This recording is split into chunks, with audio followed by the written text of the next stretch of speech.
Shalom.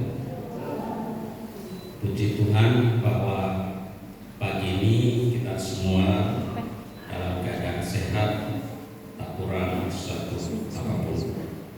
Bapak Ibu yang dikasihi Tuhan, firman Tuhan untuk kita pagi ini di dalam kitab Yesaya pasal 44 ayat 1 sampai ayat yang ke-8.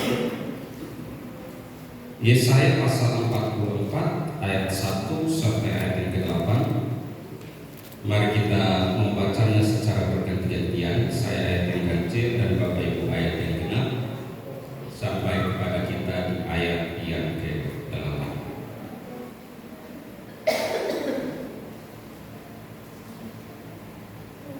Yesaya 44 ayat 1 sampai ayat 8. Saya akan memulai ayat yang pertama, Bapak Ibu ayat kedua dan seterusnya.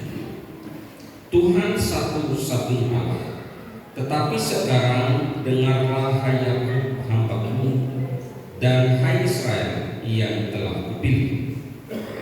Beginilah firman Tuhan yang menjadikan engkau, yang membentuk engkau sejak dari kandungan, dan yang menolong engkau.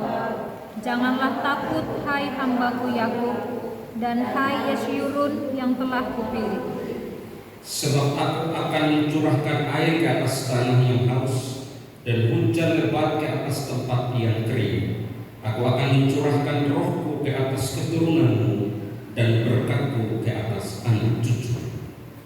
Mereka akan tumbuh seperti rumput di tengah-tengah air, seperti pohon-pohon gandarusa di tepi sungai. Yang satu akan berkata, Aku kepunyaan Tuhan. Yang lain akan menyebut dirinya dengan nama Yakub.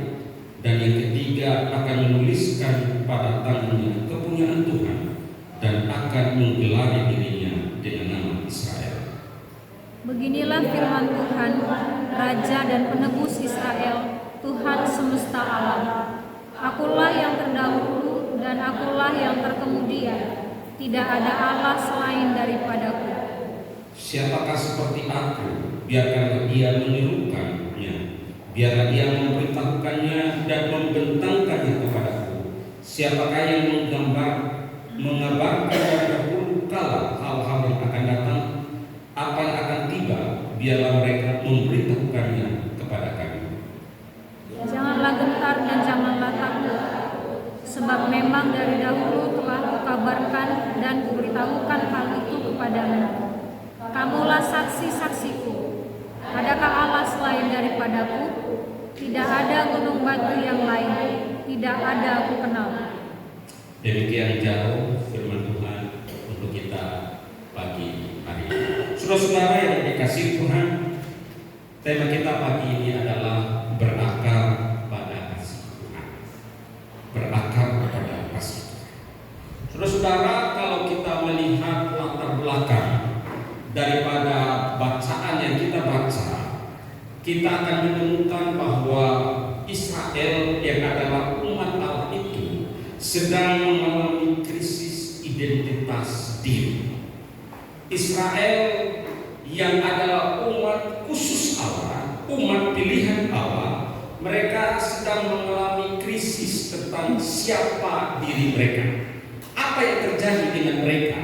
Mereka dikatakan umat pilihan Allah, tetapi persoalannya adalah Yesaya 44 ini menggambarkan umat Allah yang katanya adalah umat pilihan Allah sedang tertawan di Babel. Mereka sekarang ada di tempat pembuangan, ada di Babel. Tuhan yang mereka selama ini sembah, Tuhan yang selama ini mereka memujinya, mendoakannya, Tuhan yang tidak nampak dengan kasat mata. Sedangkan mereka sekarang ada di Babel dan di sana ada banyak penyembahan berhala. Penyembahan berhala yang orang langsung lihat dengan mata kepala. Ada patung, ada tiang, ada batu, di mana orang berdoa dan meminta pertolongan. Sedangkan Tuhan yang mereka imani adalah Tuhan yang tidak kelihatan. Ini identitas.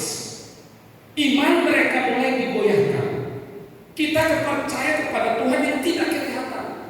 Kita percaya kepada Tuhan yang katanya nenek moyang kita katakan mereka dituntun keluar dari Mesir lewat padang gurun, ada di tanah Kanaan, diberkati. Kok Tuhan yang tidak kelihatan itu sekarang membuang mereka ke tanah pembuangan?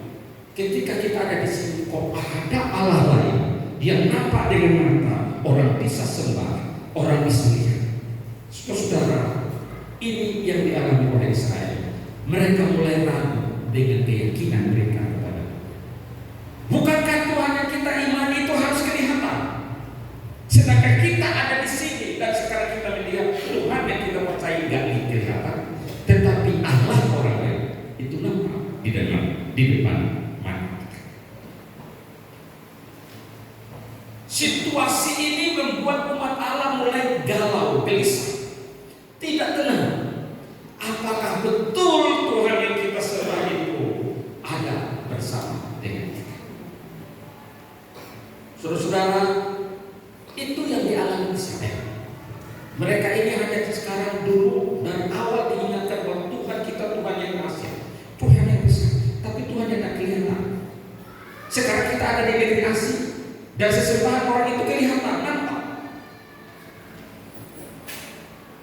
Ini Tuhan yang mana yang benar? Apakah Tuhan yang tidak kelihatan atau Tuhan yang kelihatan?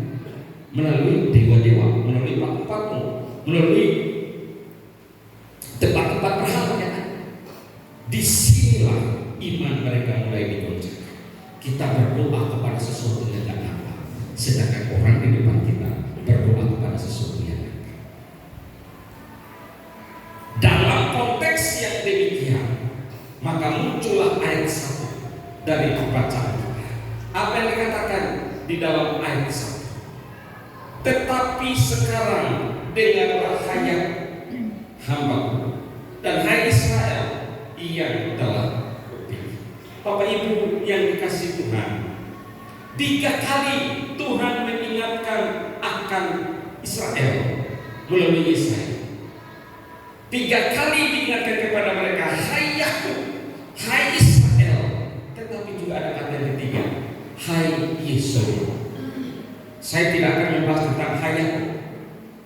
Cerita tentang Yakub Bapak Ibu tahu, karena dari Yakub muncul bangsa Israel. Hai Israel, umat pilihan. Tetapi hai Yesus, ada sebutan nama yang lain kepada Israel. Hai Yakub, hai Israel. Tetapi juga ada kata yang lain, yaitu hai Yesus. Apa arti Yesus? Kalau Israel dikatakan umat pilihan Allah, apa arti Yesus? Kenapa Tuhan harus memanggil mereka hai Yesus? Hai Yakub, hai Israel, hai Yesus. Apa arti nama Yesus? Itu artinya adalah yang jujur, yang dikasih. Berarti Israel dipanggil oleh Tuhan, Israel itu dikatakan hai hambaku yang jujur, hai hambaku yang kukasihi, hai hambaku yang dikasihi. Yesus artinya yang jujur, yang dikasihi. Itu berarti Israel adalah umat yang sangat dikasihi Tuhan. Tetapi di saat yang sama dikatakan mereka adalah umat yang jujur. Panggilan ini dinyatakan khusus kepada Israel, umat pilihan, hamba yang terpilih, bahwa mereka beda dengan umat-umat yang lain karena mereka dikhususkan. Engkau hamba yang kukasihi, engkau orang umat yang kusayangi. Tetapi di saat yang sama, ini kata yang penting, engkau umat yang jujur. Persoalannya adalah apakah mereka sedang jujur tidak? Kalau mereka umat yang dikasihi, kalau mereka adalah umat yang jujur, kenapa sekarang mereka ada di pembuangan? Mereka tidak melihat Tuhan, mereka tidak mendengar suara Tuhan, tetapi mereka dinampakkan kepada penyembahan berhala. Kalau umat Tuhan adalah umat yang dikasihi, yang adalah pilihan Tuhan, kenapa mereka sekarang ada di masa-masa yang sulit? Paling tidak bacaan kita memberikan kita rujukan yang sangat baik, bahwa karena Israel adalah umat yang dikasihinya, Yesus Paling tidak ada 3 janji yang Tuhan beri kepada mereka. Kamu itu umat pilihanku, kamu itu adalah umat yang kukasihi, kamu itu adalah umatku yang jujur, maka aku akan memelihara akan kebutuhan jasmanimu, aku akan memelihara kebutuhan rohanimu, tetapi aku juga akan memelihara akan masa depan daripada hidup. Dari hal-hal di atas, maka kita akan melihat bahwa Tuhan begitu mengasihi akan Israel, umat Dia, Yesus yang dikasihi. Pertanyaannya adalah, Bapak Ibu dan saya umat Tuhan atau tidak? Pertanyaan saya adalah, Bapak Ibu merasa dikasihani Tuhan atau tidak? Apakah Bapak Ibu merasa bahwa Tuhan mengasihi Bapak Ibu? Kalau Bapak Ibu merasa Tuhan mengasihi Bapak Ibu, terus apa nama khusus yang Tuhan beri kepada? Kalau oleh Israel, oleh umat Tuhan katakan, hai Yesus, hai umatku yang dikasihi. Arti yang lain, hai umatku yang jujur. Adakah kejujuran di dalam diri Bapak Ibu dan saya sebagai umat Tuhan?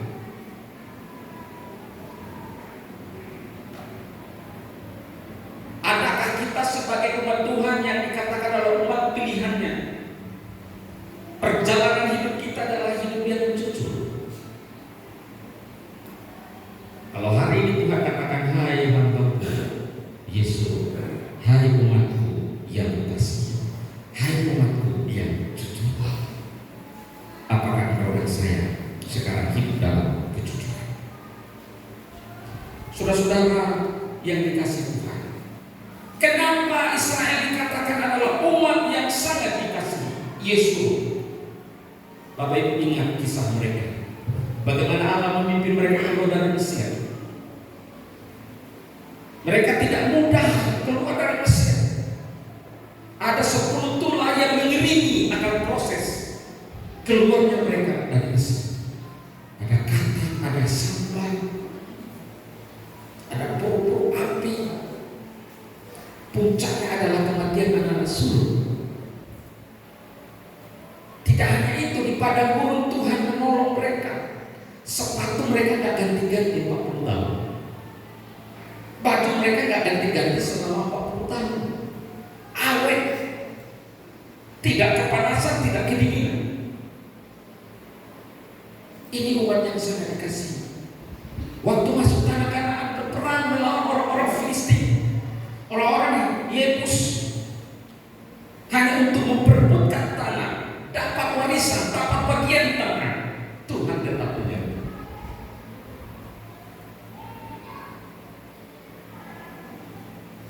Tuhan sedang mengingatkan mereka bahwa engkau sangat kukasihi. Maka panggil engkau dengan nama yang khusus, Yesus. Bapak Ibu ingat baik, terlalu banyak kasih Tuhan telah tercurah atas hidupmu dan hidup saya. Terlalu banyak Tuhan mengasihi engkau dan saya.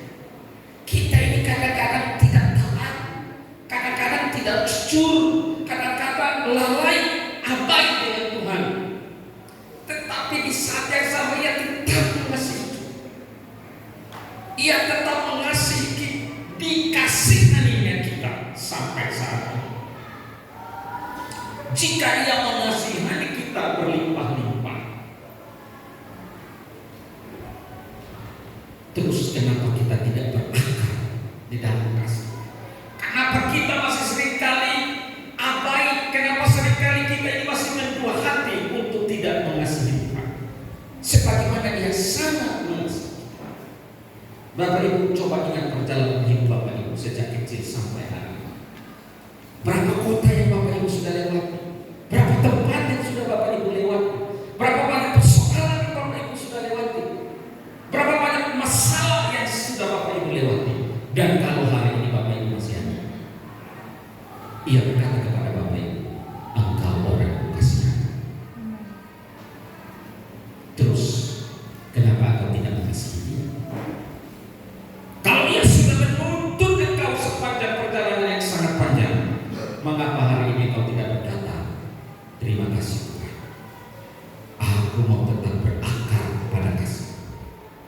aku tidak mau kecewa dengan engkau. Karena meskipun ada begitu banyak badai yang kuhadapi, tetapi engkau membuat aku sampai hari ini masih ada.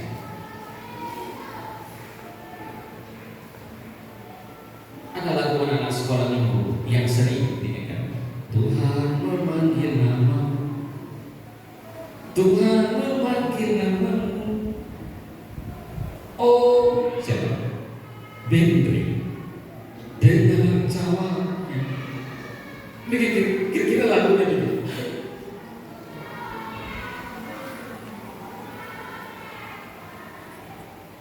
Dipanggil dengan nama. Bapak Ibu yang sudah berkeluarga, ada nggak panggilan khusus kepada istri? Israel dipanggil khusus Yesus.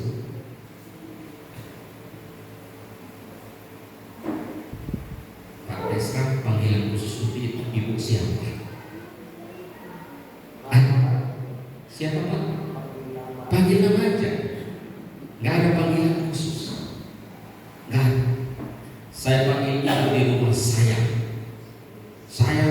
Di mana-mana saya panggil saya. Dulu waktu pacaran panggil adik. Ada juga yang panggil istrinya baby. Ada juga yang panggil istrinya honey. Ada bilang ayam beb. Macam-macam. Kenapa itu muncul? Itu sebenarnya bagian daripada kedekatan. Ada hubungan yang khusus. Kedekatan. Allah memanggil Israel dengan nama khusus Yesus.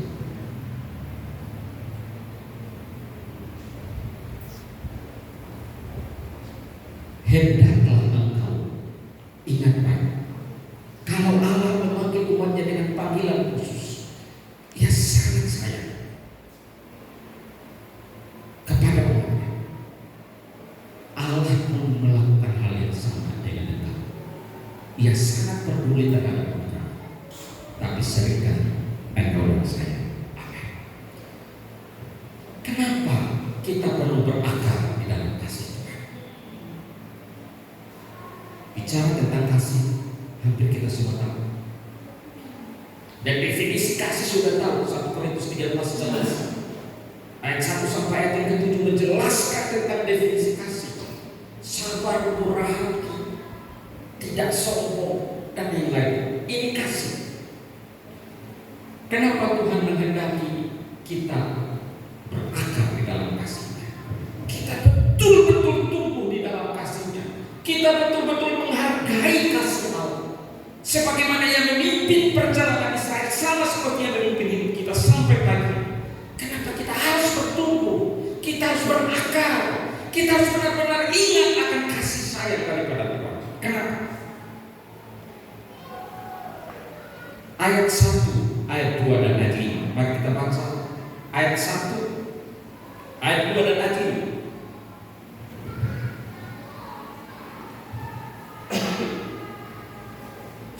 Mari kita baca sama-sama ayat 1, ayat 2 dan ayat 5. 1, 2, ya. Tetapi sekarang dengarlah hai hamba-Ku dan hai Israel yang telah kupilih. Ayat 2. Beginilah firman Tuhan yang menjadikan engkau, yang membentuk engkau sejak dari kandungan, dan yang menolong engkau. Janganlah takut hai hamba-Ku dan hai Yesus yang telah kupilih. Ayat 5. Yang satu akan berkata, aku kepunyaan Tuhan. Yang lain akan menyebut dirinya dengan nama Yakub. Dan yang ketiga akan menuliskan pada tangannya kepunyaan Tuhan. Dan akan menggelari dirinya dengan nama Israel. Yang pertama, kenapa kita harus berakar dalam kasih Tuhan? Yang pertama, karena kita adalah umat pilihan dan Tuhan sangat mengenal kita. Kita adalah umat pilihan dan Tuhan sangat mengenal akan kita. Ayat 2 berkata, Akulah yang menjadikan engkau dan membentuk engkau sejak dari kandungan. Tuhan yang menciptakan kita, Tuhan yang membentuk kita sejak dari awal ini bicara tentang hubungan. Sejak awal Tuhan memiliki hubungan yang spesial dengan kita. Karena Ia yang membentuk, Ia yang menenun kita sejak kita ada dalam kandungan ibu kita. Jadi Ia berkata, aku sangat mengenal kita. Itu sebabnya kata Yesus dikasihi jujur, umat yang jujur. Tuhan sangat mengenal kita. Karena kalau kita belum mengenal siapa diri kita, Tuhan tahu persis siapa kita. Karena itu jangan kemana-mana dan berkata, kau belum tahu siapa aku. Kau belum tahu siapa aku ya. Seringkali kita ngomong kata-kata itu. Kau salah orang, kau belum kenal siapa. Ini siapa tahu? Kalau Tuhan ngomong kepada kita, siapa kau? Dirimu saja kau tak kenal. Aku tahu persis siapa kau. Karena aku yang membentuk engkau. Aku mengenal engkau. Bahkan sejak dari kandungan Allah sudah mengenal. Banyak orang merasa gagal, jauh daripada Tuhan. Itu karena kegagalan mereka tidak mengenal Tuhan. Tapi Tuhan sangat mengenal akan engkau dan saya. Karena itu Bapak Ibu, Tuhan memilih kita bukan karena kita sempurna, tetapi Ia tahu persis siapa kita. Jadinya kita seperti apa sejak dari kandungan Dia tahu, karena Dia yang membentuk. Ia memilih kita karena kasih-Nya, bukan karena kebaikan kita. Ia mau menghadirkan kita di dunia oleh karena kasih. Engkau dan saya adalah orang yang paling beruntung, karena ada banyak orang yang mau hidup di dunia, tapi yang lain tidak diizinkan, hanya engkau yang diizinkan. Proses terjadinya pembuahan, terjadinya seorang manusia itu dasar. Sekian ribu zigot sel sperma itu, hanya satu yang membuahi sel telur, yang lain mati, dan itulah terbaik dan sekarang ada di dunia. Kau pilihan Tuhan. Karena itu Tuhan mau engkau dan saya ingat betul akan kasih-Nya. Jangan hanya karena engkau tidak ditolong Tuhan, hanya karena engkau tidak disayang orang, hanya engkau dikecewakan orang, engkau melupakan Tuhan. Engkau berkata, siapa? Kau belum kenal saya ya. Tuhan berkata kepada siapa kau rupanya? Kalau hari ini aku ambil nyawamu, sia-sia hidup.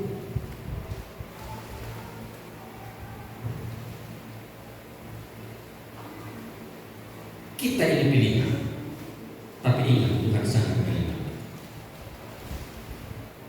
Kita ada di sini, saya tidak tahu apa yang ada di pikiran Bapak Ibu, tapi Tuhan kenal betul Bapak Ibu.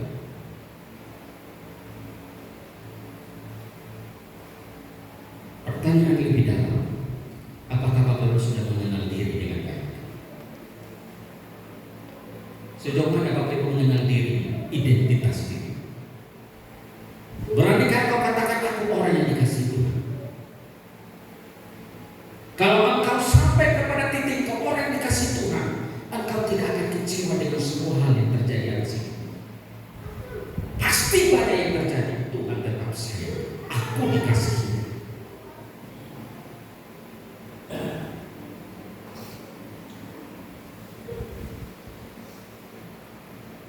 Kita adalah pilihan Tuhan, dan Tuhan sangat mengenal kita. Yang kedua, ayat 3 dan ayat 4. Ayat 3 ayat 4, sebab aku akan mencurahkan air ke atas tanah yang haus dan hujan lebat ke atas tempat yang kering. Aku akan mencurahkan roh bukit ke atas keturunanmu dan berkat-Ku ke atas anak cucu. Mereka akan tumbuh seperti rumput di tengah-tengah air, seperti pohon-pohon ganda rusa di tepi sungai. Yang kedua, penyertaan Tuhan seluruh anaknya. Tuhan mau kita berakar dalam kasih-Nya karena Ia sangat mengenal kita. Tetapi yang kedua, Ia mau katakan kita harus berakar pada kasih-Nya karena penyertaan Tuhan seluruh anak. Masa-masa kelam sekalipun, masa-masa sulit sekalipun, Ia tetap ada bersama kita. Perhatikan ayat yang ketiga. Aku akan mencurahkan rohku ke atas keturunan. Ini bicara tentang Tuhan akan memulihkan hidup setiap orang. Tetapi coba perhatikan, Dia pulihkan rohmu. Banyak kita doa pulihkan ekonomi, pulihkan pekerjaan. Pemulihan terjadi dalam pembaharuan rohmu. Tuhan mau engkau ditaklukkan, maka yang lain dipulihkan. Tuhan perbaiki ekonomiku, Tuhan perbaiki keluargaku, bukan satu. Tetapi hidupmu belum beres, hidupmu belum diubahkan. Yesaya berkata kepada umat pilihan Allah, janji Tuhan bahwa Ia akan mencurahkan rohnya kepada keturunanmu. Itu bicara tentang bagaimana pengenalan akan Allah harus lebih dalam, mengenal Allah lebih dalam, mengenal Allah lebih sungguh. Maka semuanya dipulihkan. Kalau engkau belum mengenal Allah dengan benar, belum ada hubungan yang baik dengan Allah, maka hubungan-hubungan yang lain menjadi hancur, tidak pulih. Tuhan mau kita ini dipulihkan bukan dengan uang. Ada banyak orang kaya sekarang di mana, tetapi apakah roh dan jiwa terselamatkan? Yang mana yang kita kejar? Ada orang berkata begini, kita kan hidup sekali di dunia, Pak. Ya memang siapa yang bilang hidup berkali-kali di dunia? Kita kan hidup sekali di dunia. Kalau itu karena selama masih hidup di dunia satu kali, mari kita nikmati saja semua yang ada. Ini orang-orang yang frustrasi dari hidupnya, tidak tahu akan nilai hidupnya. Dia satu-satunya orang yang Tuhan izinkan di dunia, terus dia hidupnya buat apa? Aku akan mencurahkan. Maka penting untuk membuka hati dipimpin Tuhan. Penting untuk tidak memegangkan Roh Kudus ada dalam hidup. Kalau Roh Kudus ingatkan untuk doa, ya doa. Kalau Roh Kudus ingatkan untuk buat ini, lakukan. Karena Ia akan mencurahkannya. Karena Ia mau pemulihan itu dari dalam, bukan hanya dari luar yang nampak.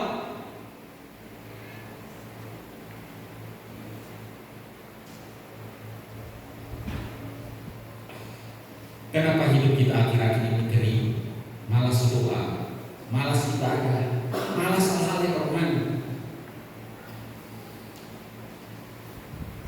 Rohmu belum dipulihkan.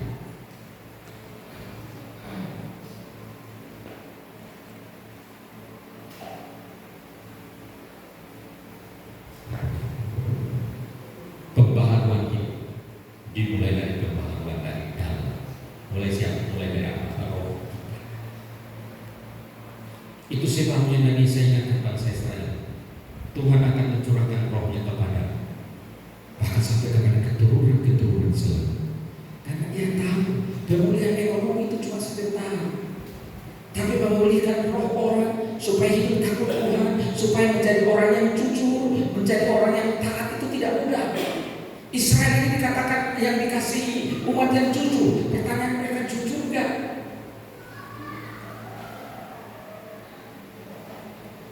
Kalau hari ini Tuhan berkata kepada Bapak Ibu dan saya, engkau umatku yang dikasihi, engkau umatku yang jujur, Bapak Ibu jujur tidak? Apakah roh kita sudah dipulihkan atau tidak?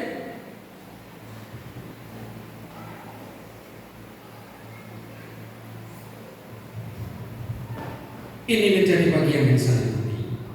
Penyertaan Tuhan itu sempurna. Karena itu jangan pernah katakan Tuhan tidak sayang kepada diri.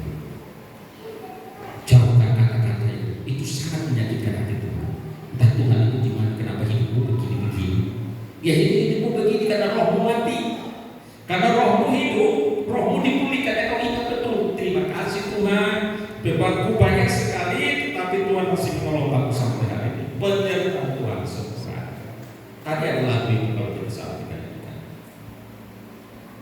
sampai detik ini, ku melihat penyertaanmu sempurna. Bisa kan kau berkata seperti kata-kata itu?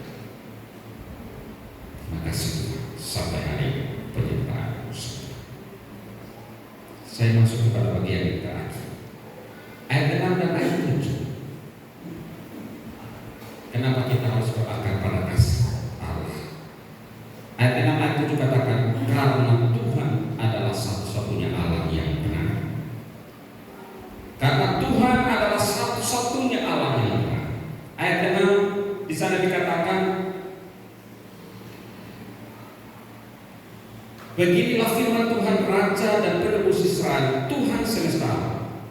Akulah yang terdahulu dan akulah yang terkemudian. Tidak ada Allah selain daripada. Akulah yang terdahulu dan akulah yang terkemudian. Istilah yang Bapak Ibu dan saya sering bilang adalah Alfa dan Omega. Akulah yang awal, akulah yang akhir. Kenapa kita harus berakar pada kasih Tuhan? Karena Tuhan satu-satunya Allah yang benar. Dia yang mengawali hidup kita. Dia juga akan menyertai sampai kepada akhir. Ia adalah penebus akan kita. Ia yang memberi hidup yang kekal, frasa yang terdahulu dan yang terkemudian. Itu berarti Allah menguasai sejarah hidup kita. Semua perjalanan hidup kita ada dalam genggaman Tuhan. Tidak ada yang dapat menciptakan akan masa depan kita selain daripada Allah. Ia yang menyelamatkan dunia. Ini Iran Israel berperang Amerika. Banyak orang prediksi mungkin akhir dunia dan segala macam. Tuhan penguasa sejarah. Dia tahu persis. Saya ikuti Bapak Pendeta Esra 3 sisi. Israel dan Iran dari masa ke masa. Bapak Ibu bisa lihat di YouTube sudah dirilis. Siapa Iran? Siapa Israel? Dilihat dari tinjauan historis, Alkitabiah dan yang lain. Tetapi apapun itu, poin yang paling penting yang sebuah dibahas satu, Allah menguasai sejarah. Ia yang menciptakannya. Kalau ia menguasai sejarah, yang menciptakan sejarah itu, siapa yang dapat menggagalkan? Sejarah hidup Bapak Ibu dan saya Tuhan tahu. Kita akan berakhir kemana Tuhan tahu. Karena itu ia katakan tidak ada Allah selain daripada Akulah awal, akulah akhir. Biarlah engkau mengawali hidupmu bersama Allah dan mengakhirinya di dalam Allah. Jangan engkau mengawali bersama Allah tapi tidak mengakhiri bersama Allah. Di ayat yang ke-7, Allah menantang, adakah Allah lain seperti aku? Tunjukkan kepada saya Allah lain yang seperti aku. Tidak ada.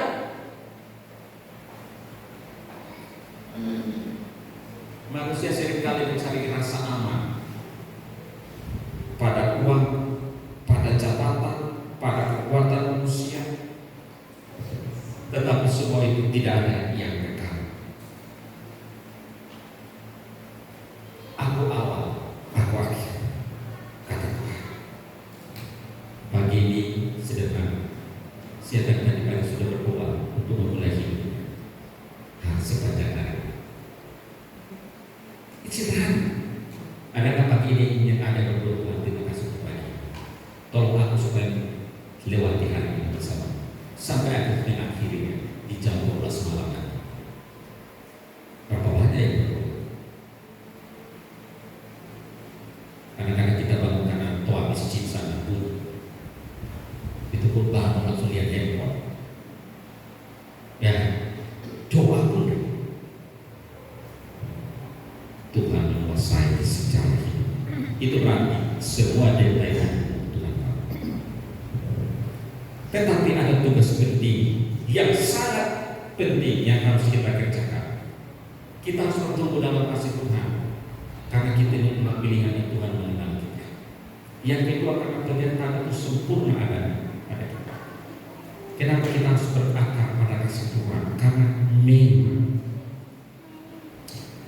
Tuhan adalah satu-satunya Allah yang benar. Tetapi ada tugas kita, Bapak Ibu. Perhatikan ayat 8 di sana dikatakan kita dipanggil untuk menjadi saksi bagi dunia. Kita dipanggil untuk menjadi saksi bagi dunia. Ayat 8 katakan, kamulah saksi-saksiku. Kita semua dipanggil untuk memberitakan akan kasih Tuhan kepada dunia di mana kita ada dan hidup di dalamnya. Apa yang perlu kita saksikan? Yang perlu kita saksikan bahwa Tuhan itu hidup, Tuhan itu berkuasa, Tuhan itu menyelamatkan. Itulah bunyi kesaksian yang harus kita saksikan kepada dunia. Tuhan itu hidup. Tuhan yang kita sembah bukan batu, bukan benda dan mati. Ia hidup. Tuhan yang kita sembah itu berkuasa, tetapi Tuhan yang kita sembah juga menyelamatkan. Inilah yang harus kita saksikan kepada dunia. Kita saksikan Tuhan hidup, Tuhan berkuasa, Tuhan menyelamatkan. Melalui apa? Melalui hidup kita, melalui cara hidup kita. Kita harus menunjukkan bahwa Tuhan kita, Tuhan yang hidup, Tuhan yang berkuasa, Tuhan yang menyelamatkan. Saya baru pulang dari kongres, dan tahun ini menjadi satu periode yang lalu menjadi tahun yang sedih. Kenapa saya bilang? Karena biasanya tiap tahun hal yang ditunggu-tunggu di kongres adalah diumumkan selama satu periode berapa banyak orang yang diselamatkan. Itu biasanya yang ditunggu-tunggu oleh semua peserta kongres. Satu periode selama 4 tahun berapa ribu orang yang diselamatkan. Tapi miris Bapak Ibu, sidang kemarin ini menjadi evaluasi yang begitu. Ada hasil memang, tapi sedih. Kenapa? Selama 4 tahun cuma 4.000 orang yang diselamatkan. Itu berarti 1 bulan itu hanya setara 83 orang yang diselamatkan. Kalau 1 bulan cuma 83 bagi 170 gereja, ini berarti banyak orang tidak diselamatkan. Dari angkanya nampaknya besar, 4.000 orang diselamatkan selama 1 tahun, selama 1 periode. Berarti 1 tahun 1.000. Tapi jangan lupa coba bagi 12. Cuma ada 83. 1 bulan cuma ada 83 orang yang diselamatkan. Tapi yang mirisnya kalau 1 gereja, ini masalah 170 gereja. Masa 170 gereja cuma ada 83 orang dalam 1 bulan. Ini bicara tentang saksi. Berarti ada yang salah di zaman kita sekarang. Zaman mulai berubah. Orang tidak mau lagi memberitakan kasih Tuhan. Orang mulai malas memberitakan kasih Tuhan. Berarti zaman sekarang orang mulai egois dengan dirinya. Orang mau cukup dengan dirinya. Orang mau selamat khusus dirinya. Ia tidak mau membagikan kasih Tuhan kepada orang lain. Padahal Tuhan menguasai sejarah. Tuhan mengenal dia. Tuhan membentuk dia sejak dari kecil. Tapi sekarang ia tidak mau memberitakan kasih Tuhan. Yang perlu diberitakan kasih Tuhan apa? Tadi saya katakan, kasih tahu bahwa Tuhan itu hidup, kasih tahu bahwa Tuhan itu berkuasa, kasih tahu bahwa Tuhan menyelamatkan. Berarti ada banyak mulut yang tinggal diam, sehingga hanya angkanya sedikit sekali.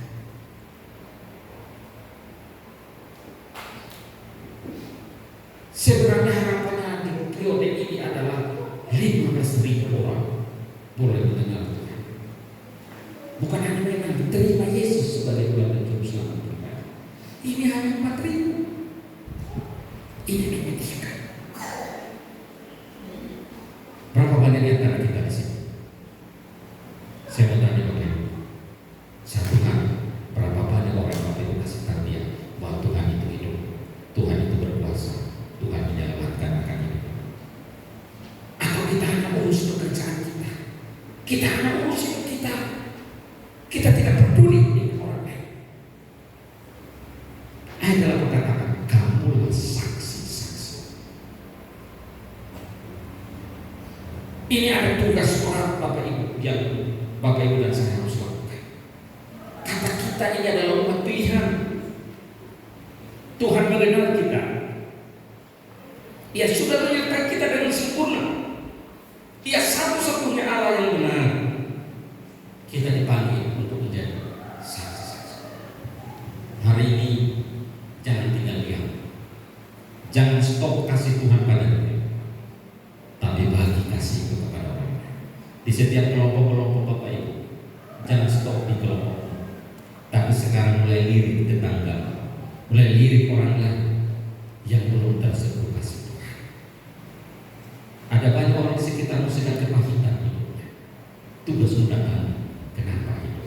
Doakan ya, kau sudah berbagi kasih. Ada banyak orang sedang menantikan akan engkau. Hanya untuk apa? Hanya untuk mendoakan mereka. Ada banyak orang sedang menantikan dirimu. Dia hanya mau engkau mendengar cerita. Setelah itu selesai. Jangan tinggal diam. Bagikan kasihnya. Jangan stop kasih Tuhan pada diri.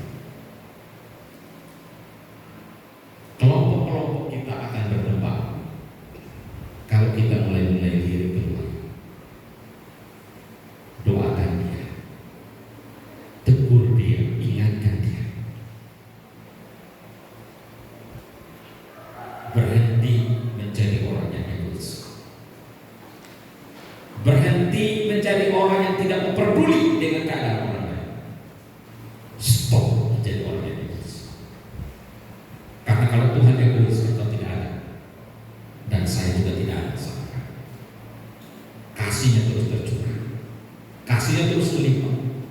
Karena itu jangan jadi orang yang egois. Mungkin kau katakan tidak egois, ya menurut, tapi Tuhan bilang kau egois karena kau tidak membagikan kasih kepada orang. Kita ini semua punya komunitas. Kalau di kaum bapak ini, kalau kami cerita kaum bapak setiap kaum bapak punya kantor. Ada kantor masing-masing. Di kantor itulah ladang sampai ke atas. Jangan stop kasih Tuhan berhenti kepada kita.